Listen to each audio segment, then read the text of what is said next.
Today we're going to be working on a figure drawing, and a figure drawing is just a picture of a human or animal that's in your artwork.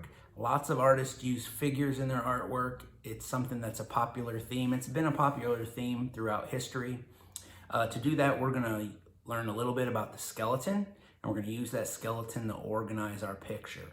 And then once we have our figure in our drawing, we're going to create a silhouette, and we're going to use our knowledge of patterns to make an interesting picture using just the silhouette of a figure in action.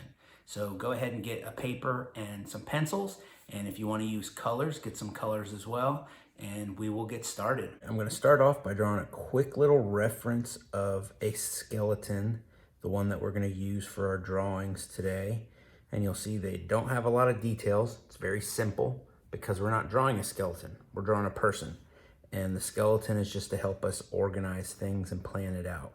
So I have a head, ribs, hips connected by the spine. If he was gonna lean, I would draw the head, ribs, and hips diagonal, so it looked like he was leaning one way or the other. And then the legs are connected to the body at the hips. They have two parts. There's the bone above your knee,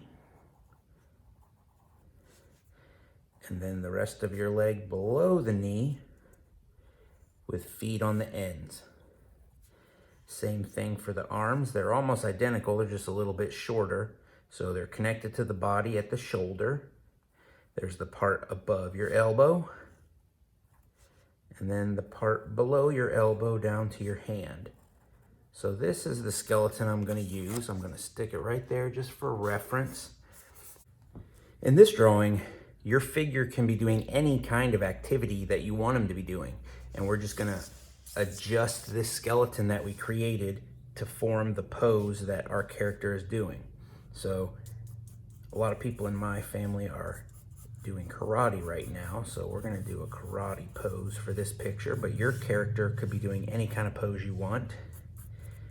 You could be doing any kind of activity you want. It could be something you like to do, like a sport. It could be something that you do a lot, like a chore that you do. Maybe you vacuum the floor a lot and you want to draw a picture of a skeleton that's vacuuming the floor.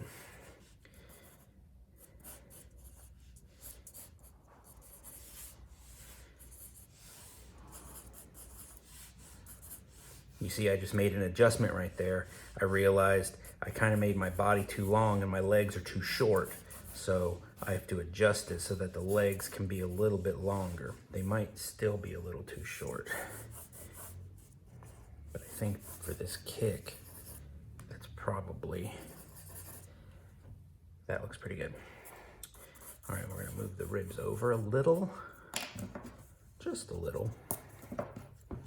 And that's why we draw the skeleton, so that we can erase things and adjust things as we go, and we won't get stuck having to erase a lot of work because we haven't really done a lot of work yet. We're just planning things out.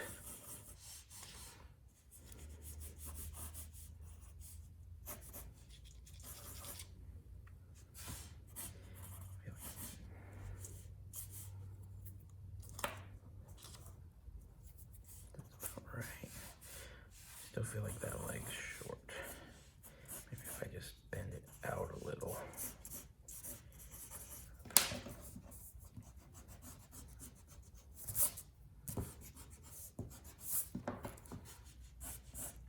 So I'm still making adjustments. There, that makes it a little bit longer. When you bend the leg, it gives you more space. So instead of going straight down, that's shorter. If I bend this way a little bit, these two lines are a little bit longer. So when they add up together, it's bigger. And that's what I did right there. And that definitely looks like he's doing a karate kick. So the next thing we're gonna do is we are going to draw a silhouette of our character. So we're not doing a lot of details for this drawing. This is all about patterns. So we're just going to do like an outline of our character.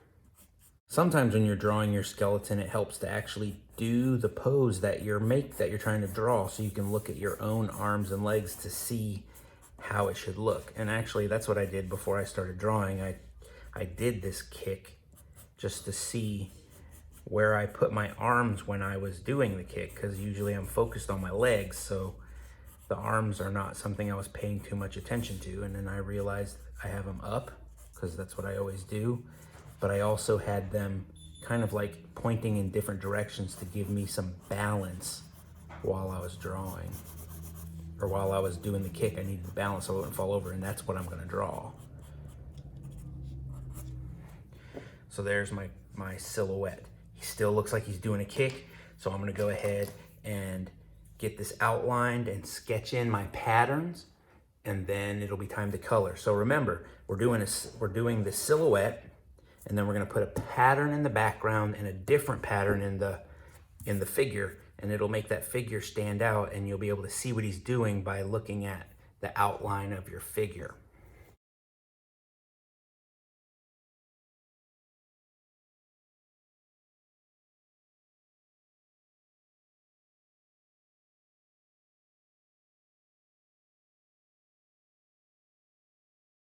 And here's the drawing right before I start coloring it. I traced it in black marker, then I erased all of those pencil lines because I don't like it when they smudge and make the colors look all dirty. And then I went ahead and put my patterns inside and outside. And you'll notice I did a couple things. One, I traced a lot of stuff for the pattern on the inside. And because of that, I made a pattern on the outside that was totally different. I didn't trace anything because I want them to be different so that they separate from each other. I also started with my pattern with stripes. I looked at it and I thought, hey, I could probably add more stuff to that. So then I added the other stripes and it started to look like a checkerboard. And then I thought, you know what? I can still add more. So I went ahead and traced those little circles inside so that you can see that the pattern sort of fills up the figure more. I noticed when I just did the stripes, there were certain parts that didn't have anything in it, and I didn't want it to look like that. So I tried to make enough things in my pattern so that even all the way to the edges, there's details in there. So now it's time to color it. I'm gonna do the same thing I did with the patterns. I'm gonna make them different. So I'm gonna choose one set of colors for the inside, one set of colors for the outside, and that's gonna make them separate even more, and it should make our character pop out of the picture. So we'll see what it looks like at the end.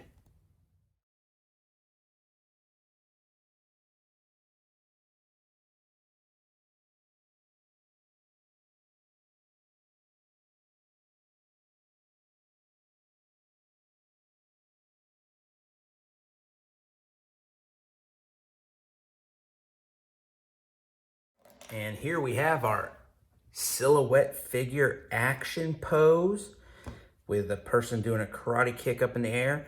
And you can see that thanks to the colors I chose and the patterns, the background and the figure are really separate. So you can see this purple pink figure pretty easily against this orange and red background.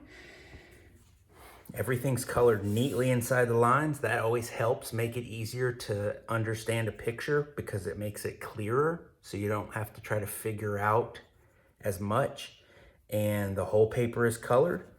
It helps that the figure is big enough that it takes up a lot of space in the paper so that I didn't have to, do a lot with empty spaces and figure out how to fill it.